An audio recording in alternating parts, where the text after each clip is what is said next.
नवंबर 2025 की खबरों के इस ढेर में आपका स्वागत है।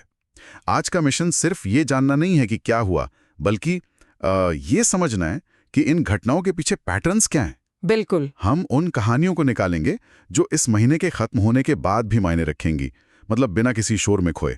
चलिए इसे खोल कर देखते हैं। यहाँ सबसे दिलचस्प बात यह है कि अलग अलग घटनाओं को एक साथ जोड़कर देखना। हाँ, मतलब राष्ट्रीय नियुक्तियों से लेकर अंतर्राष्ट्रीय कूटनीति तक और तकनीकी सफलताओं से लेकर सांस्कृतिक सम्मान तक, ये सब मिलकर एक बड़ी तस्वीर बनाते हैं। आज हम यही समझने की कोशिश करेंगे कि ये डॉट्स कैसे जुड़ते हैं। तो चलिए शुरू करते हैं सत्ता के गलियारों से, जहां कुछ बड़े फैसले हुए जिनका असर मतलब सीधे तौर पर लाखों लोगों की जेब और देश की न्यायिक दिशा पर पड़ेगा। सबसे पहले 8वें वेतन आयोग के चेयरमैन के तौर पर जस्टिस रंजन देसाई की नियुक्ति। ये हर केंद्रीय कर्मचारी के लिए एक बहुत बड़ी खबर है। बिल्कुल, क्योंकि वेतन आयोग सिर्फ सैलरी बढ़ाने का एक तंत्र नहीं है ना? नहीं, बिल्कुल नहीं। यह सरकारी कर्मचारियों के मनोबल, उनकी खरीदने की क्षमता और अंततः पूरी अर्थव्यवस्था पर असर डालता है। सही। जस्टिस देसाई की नियुक्ति इस प्रक्रिया की क्या कहते हैं, एक औपचारिक शुरुआत है और अब सबकी नजरें उनकी सिफारिशों पर टिकी रहेंगी। और एक और महत्वपूर्ण नियुक्ति हुई है न्यायपालिका के शिखर पर। हाँ, चीफ जस्टिस की। जस्टिस सूर्यकांत ने देश के 53वें मुख्य न्यायाधीश के रूप में शपथ ली है। उनका कार्यकाल फरवरी 2027 तक है, जो मतलब लगभग 1.25 साल का है। क्या हम ऐसे न्यायिक स्थिरता का संकेत मान सकते हैं? निश्चित रूप से। एक स्थिर कार्यकाल सुप्रीम कोर्ट को नीतियों में निरंतरता बनाए रखने का मौका देता है। अच्छा। और यह महत्वपूर्ण है क्योंकि अदालत के सामने कई बड़े संवैधानिक मामले लंबित हैं। स्थिरता की बात चली रही है तो बिहार चुनाव के नतीजों का जिक्र भी जरूरी है। हाँ, वो भी एक तरह की स्थिरता ही है। नीतीश कुमार 10वीं बार मुख्यमंत्री बने हैं। एनडीए को 243 में से 202 सीटों का प्रचंड बहुमत मिला। इसे कुछ लोग स्थिरता के तौर पर देखते हैं तो कुछ इसे राजनीतिक जड़ता भी कह सकते हैं। आपके हिसाब से बिहार के लिए इसकी क्या मायने हैं? ये एक बहुत अच्छा सवाल है। देखिए, एक तरफ ये एक अनुभवी नेता में जनता के विश्वास को दिखाता है, जो नीतियों की निरंतरता का वादा करता है। बिल्कुल। लेकिन दूसरी तरफ 10वीं बार मुख्यमंत्री बनने के साथ उम्मीदों का बोझ और एंटी इनकम्बेंसी की चुनौती भी बढ़ जाती है। सही बात है। अब असली परीक्षा यह होगी कि क्या यह कार्यकाल बिहार के लिए नई ऊर्जा लेकर आता है या फिर ये यथास्थिति बनाए रखता है। ये एक दिलचस्प विरोधाभास है। मतलब देश के अंदर हम एक तरह की राजनीतिक स्थिरता देख रहे हैं, लेकिन इसी दौरान अंतर्राष्ट्रीय मंच पर बहुत बड़ी उथल-पुथल मची हुई है। हाँ, बिल्कुल। क्या आपको लगता है कि ये घरेलू स्थिरता ही है जो भारत को अंतर्राष्ट्रीय मंच पर इतने साहसिक और सोचे समझे कदम उठाने का आत्मविश्वास दे रही है? इन दोनों के बीच एक गहरा संबंध है। एक मजबूत घरेलू जनादेश निश्चित रूप से विदेश नीति के लिए एक ठोस आधार देता है। जब सरकार को अंदरूनी चुनौतियों की चिंता कम होती है तो वो बाहर ज्यादा ध्यान केंद्रित कर पाती है। लेकिन हमें यह भी देखना होगा कि अंतर्राष्ट्रीय उथल-पुथल भारत के लिए अवसर और चुनौतियां दोनों पैदा कर रही है। जैसे बांग्लादेश का मामला देखिए। हाँ, पूर्व प्रधानमंत्री शेख हसीना को वहां के एक ट्रिब्यूनल ने मौत की सजा सुनाई है, जबकि वो इस समय भारत में शरण लिए हुए हैं। जी, ये तो एक बहुत बड़ा कूटनीतिक सिरदर्द बन सकता है। सिरदर्द से भी कहीं ज्यादा ये भारत के लिए एक नैतिक और रणनीतिक दुविधा है। एक तरफ मानवाधिकार के सवाल है और दूसरी तरफ एक पड़ोसी देश के साथ संबंधों का भविष्य दांव पर है। भारत इस स्थिति को कैसे संभालता है, यह उसकी डिप्लोमैटिक मैच्योरिटी की परीक्षा होगी। और दुनिया के दूसरे कोने से ब्राजील के पूर्व राष्ट्रपति जेयर बोल्सोनारो को सैन्य तख्तापलट की कोशिश के लिए 27 साल की जेल हो गई है। हाँ, ये लोकतंत्र पर हमला करने वालों के लिए एक कड़ा संदेश है। ये एक कड़ा संदेश तो है, लेकिन ऐसे मामलों में कानूनी प्रक्रिया हमेशा सीधी नहीं होती। मतलब बोल्सोनारो के समर्थक इसे राजनीतिक प्रतिशोध भी कह सकते हैं। यहाँ सच और राजनीति के बीच की रेखा बहुत धुंधली हो जाती है। अच्छा। लेकिन इसका जो बड़ा संदेश है वो ये कि लोकतांत्रिक संस्थाओं को कमजोर करने की कोशिश के गंभीर परिणाम हो सकते हैं। और इसी सारी उथल-पुथल के बीच न्यूयॉर्क सिटी से एक उम्मीद की किरण भी आई है। हाँ, शहर को अपना पहला मुस्लिम मेयर मिला है, जोहरन मामदानी के रूप में। ये एक बहुत ही महत्वपूर्ण सामाजिक मील का पत्थर है। ये दिखाता है कि पश्चिमी समाजों में भी विविधता और समावेश को लेकर एक सकारात्मक बदलाव आ रहा है। एक तरफ जहां दुनिया के कुछ हिस्सों में लोकतंत्र खतरे में है, वहीं दूसरी तरफ कुछ समाज और ज्यादा समावेशी बन रहे हैं। तो हमने देखा कि देश के अंदर एक तरह की स्थिरता है, और शायद इसी आत्मविश्वास के साथ भारत अब विश्व मंच पर अपनी भूमिका को नए सिरे से परिभाषित कर रहा है। बिल्कुल। यहाँ कुछ बहुत ही स्ट्रेटेजिक और शांत कदम उठाए गए हैं। और इन कदमों में सबसे ज्यादा चौंकाने वाला था ताजिकिस्तान में अयनी एयरबेस को खाली करना। हाँ, ये भारत का एकमात्र विदेशी सैन्य अड्डा था। यही तो बात है। एक ऐसे समय में जब देश अपनी सैन्य ताकत बढ़ा रहे हैं, भारत ने अपना इकलौता विदेशी एयरबेस चुपचाप खाली कर दिया। क्या ये एक कदम पीछे हटना नहीं है? पहली नजर में ऐसा लग सकता है, लेकिन भू राजनीति शतरंज की तरह है। हो सकता है ये कदम मध्य एशिया में बदलती प्राथमिकताओं का संकेत हो। शायद भारत अब अपनी ऊर्जा और संसाधन हिंद प्रशांत क्षेत्र में ज्यादा लगाना चाहता है। अच्छा। या ये रूस और चीन जैसे अन्य खिलाड़ियों के साथ एक बड़ा स्ट्रेटेजिक एडजस्टमेंट भी हो सकता है। इस चुप्पी के पीछे एक सोची समझी रणनीति है। और ये रणनीति सिर्फ सैन्य अड्डों तक सीमित नहीं है। राष्ट्रपति द्रौपदी मुर्मू की अंगोला और बोत्सवाना की यात्रा, हाँ, यह किसी भी भारतीय राष्ट्रपति की इन देशों की पहली यात्रा है। अफ्रीका पर यह नया फोकस क्यों? क्योंकि अफ्रीका भविष्य का महाद्वीप है, संसाधनों, बाजारों और युवा आबादी के लिहाज से। सही। चीन वहां पहले से ही बहुत सक्रिय है। भारत की यह यात्रा अफ्रीका के साथ अपने संबंधों को केवल व्यापार से आगे ले जाकर एक रणनीतिक साझेदारी बनाने की कोशिश है। यह भारत की विदेश नीति में एक बहुत बड़ा और जरूरी बदलाव है। और पड़ोस में भी रिश्ते मजबूत किए जा रहे हैं। प्रधानमंत्री मोदी का भूटान दौरा और वहां कालचक्र समारोह में हिस्सा लेना, यह सिर्फ एक औपचारिक यात्रा नहीं लगती। नहीं, ये सॉफ्ट पावर का बेहतरीन उदाहरण है। कालचक्र एक महत्वपूर्ण बौद्ध अनुष्ठान है। सही। इसमें शामिल होकर भारत भूटान के साथ अपने गहरे सांस्कृतिक और आध्यात्मिक संबंधों को रेखांकित कर रहा है।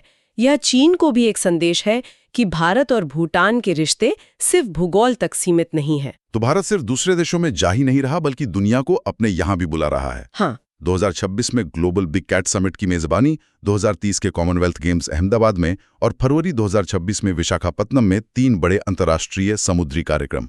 ये सब क्या दिखाता है? ये दिखाता है कि भारत अब सिर्फ एक भागीदार नहीं, बल्कि एक आयोजक और एक लीडर की भूमिका में आ रहा है। बिग कैट समिट संरक्षण के क्षेत्र में भारत के नेतृत्व को स्थापित करती है।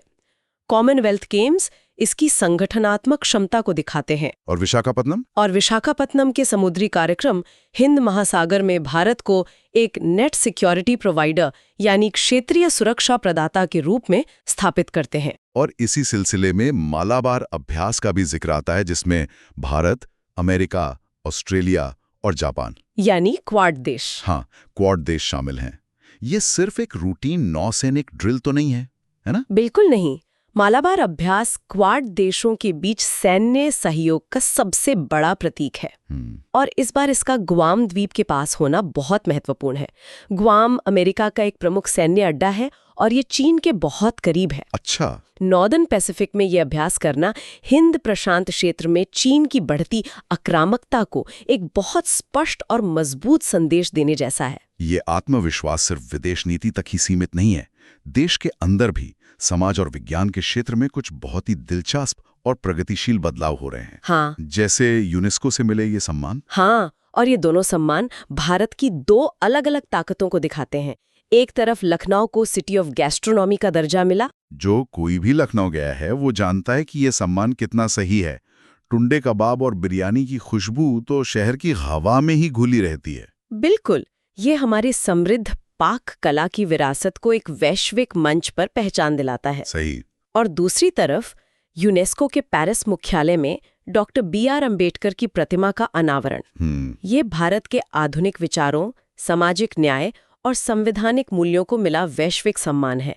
तो एक तरफ हमारी परंपरा और दूसरी तरफ हमारी प्रगतिशील सोच, दोनों को दुनिया पहचान रही है। और प्रगतिशील सोच की बात करें तो असम ने बहुविवाह पर प्रतिबंध लगाने वाला बिल पास कर दिया है। ये एक बहुत बड़ा सामाजिक सुधार है। निश्चित रूप से ये कदम महिला अधिकारों और लैंगिक समानता की दिशा में एक मील का पत्थर है। हालांकि इसके कार्यान्वयन में व्यवहारिक चुनौतियां आ सकती हैं, लेकिन एक कानूनी ढांचा तैयार करना सुधार की दिशा में पहला और सबसे महत्वपूर्ण कदम है। लेकिन मेरे ख्याल से इस महीने की जो सबसे बड़ी और शायद आने वाले दशकों को प्रभावित करने वाली खबर है वो विज्ञान के क्षेत्र से आई है। क्रिस्पर आधारित जीन थेरेपी। हाँ, ये सुनने में बहुत जटिल लगता है। क्या हम इसे आसान भाषा में समझ सकते हैं? क्या ये एक तरह की जेनेटिक सर्जरी जैसा है? आपने बिल्कुल सही शब्द इस्तेमाल किया, जेनेटिक सर्जरी। अच्छा। इसे मॉलिक्यूलर सिजर्स यानी आणविक कैंची की तरह समझिए।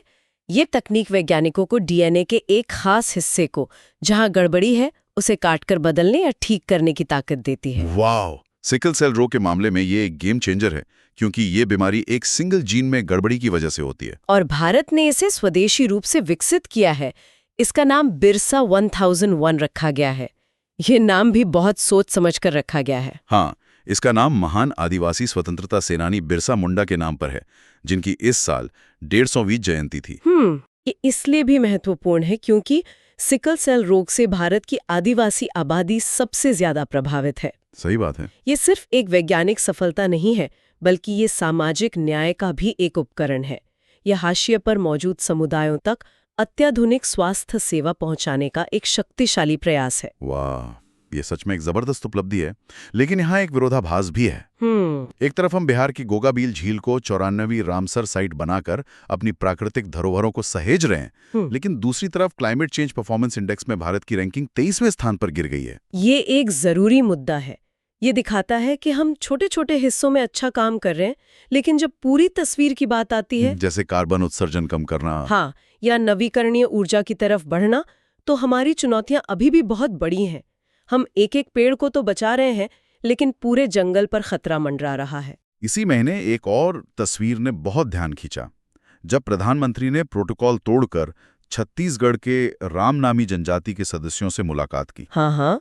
ये एक बहुत ही अनोखा समुदाय है जो अपने पूरे शरीर पर राम नाम का टैटू बनवाता है। ये एक प्रतीकात्मक इशारा है, और इसी तरह का एक और प्रतीकात्मक बदलाव हुआ है संस्थानों के स्तर पर। कौन सा? प्रधानमंत्री कार्यालय यानी पीएमओ को अब सेवा तीर्थ नाम के एक नए कॉम्प्लेक्स में शिफ्ट कर दिया गया है। अच्छा। सिर्फ यही नहीं, राजभवन का नाम लोक भवन करने जैसे विचार भी हैं। यह शक्ति केंद्रित से सेवा केंद्रित होने की एक कोशिश है। और ये उपलब्धि और आत्मविश्वास का भाव सिर्फ कूटनीति या विज्ञान में ही नहीं, बल्कि खेल के मैदान पर भी साफ झलक रहा है। हाँ, खासकर हमारी महिला एथलीट्स के प्रदर्शन में। बिल्कुल। यह महीना तो पूरी तरह से भारतीय महिला शक्ति के नाम रहा। सच में, ये तो कमाल ही है। एक ही महीने में आईसीसी महिला क्रिकेट वर्ल्ड कप 2025, महिला कबड्डी वर्ल्ड कप 2025 और पहला ब्लाइंड महिला T20 वर्ल्ड कप। हाँ, ये कोई छोटी बात नहीं है, ये एक हैट्रिक है। ये दिखाता है कि भारत में महिला खेल अब महज एक हाशिए का विषय नहीं रहा, ये मुख्य धारा में आ चुका है। और ये सिर्फ संयोग नहीं है, ये जीत सिर्फ मेडल नहीं है। ये पिछले एक दशक में जमीनी स्तर पर हुए निवेश, बदलते सामाजिक दृष्टिकोण और बढ़ते संस्थागत समर्थन का नतीजा है। ये दिखाता है कि जब प्रतिभा को अवसर और सही माहौल मिलता है तो परिणाम असाधारण होते हैं। बिल्कुल, ये एक पूरी पीढ़ी को प्रेरित करने वाली सफलता है। सही कहा। व्यक्तिगत चैंपियंस ने भी झंडे गाड़े। बैडमिंटन में लक्ष्य सेन ने ऑस्ट्रेलियन ओपन जीता और पैराशूटर अवनी लेखरा ने पैराशूटिंग वर्ल्ड कप में गोल्ड मेडल अपने नाम किया। हर जीत अपने आप में एक कहानी है। और ये सिर्फ खेल तक सीमित नहीं रहा, कला और साहित्य के क्षेत्र में भी दुनिया ने भारत का लोहा माना। हाँ, गोवा में हुए 56वें अंतर्राष्ट्रीय फिल्म महोत्सव में सिनेमा के महानायक रजनीकांत को सत्यजीत रे लाइफ टाइम अचीवमेंट अवार्ड से सम्मानित किया गया। बिल्कुल।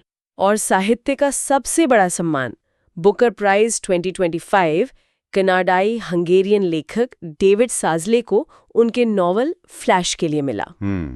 तो अगर हम पूरे महीने को एक साथ देखें तो ये जीत, सम्मान और नई उम्मीदों का एक मिश्रण था।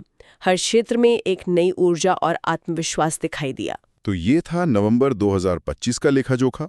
घर में राजनीतिक स्थिरता, विदेश में स्ट्रेटेजिक आत्मविश्वास, विज्ञान और संस्कृति में नए मील के पत्थर, और खेल के मैदान में शानदार जीत का एक महीना। यहाँ एक विचार छोड़कर जा रही हूँ। हमने बात की कि कैसे प्रधानमंत्री कार्यालय का नाम सेवा तीर्थ और राजभवन का नाम लोक भवन करने जैसे कदम उठाए जा रहे हैं। हाँ, ताकि छवि को शक्ति केंद्रित से सेवा केंद्रित बनाया जा सके। एग्जैक्टली। तो सोचने वाली बात यह है, जब संस्थाओं के नाम बदल दिए जाते हैं तो क्या इससे वास्तव में उनकी कार्यशैली और जनता की धारणा में बदलाव आता है या ये सिर्फ एक प्रतीकात्मक इशारा बनकर रह जाता है? ये एक अच्छा सवाल है। एक नाम को हकीकत में बदलने के लिए और क्या करने की जरूरत होती है?